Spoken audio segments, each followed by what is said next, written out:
Zmaga je pripadla Srbu v dresu Adrie Mobil Dušanu Rajoviću, ki je napadel na zadnjem vzponu na Petelinjek in si prikolesaril prednost, ki je zadostovala za zanesljivo zmago. S to potezo je Rajović kar nekoliko presenetil konkurenco, saj je znan predvsem kot odličen sprinter. Letos je bila malo dirka čisto drugačna, kjer je bil dež od štarta.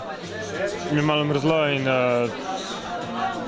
taktiko smo na štartu imeli, da pride skupina in na šprint, ampak med dirko smo se odločili, da malo smo riskirali in da bomo več probali še prej odločiti dirko. Jaz skozi govorim, da pač kolesarji morajo razmišljati svojo glavo, da morajo odgovarjati na dano situacijo. Računali smo na Katrašnika ali pa na Rajovića. Hoteli smo, da bomo ves čas pokrito z dobrim šprinterjem.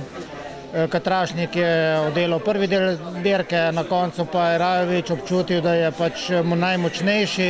Kolesarski klub Adria Mobil in biciklistični klub Zagreb sta skupnimi močmi tako zopet pripravila dirko od Zagreba do Novega mesta. Prvič je dirka potekala leta 2008.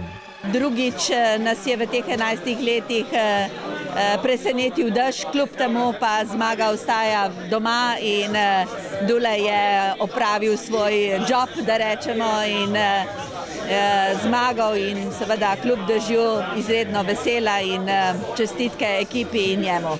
V sklopu dirke so se na pot od Zagreba do Novega mesta podali tudi rekreativni kolesarji, in sicer na dobrih 80 km dolgi trasi.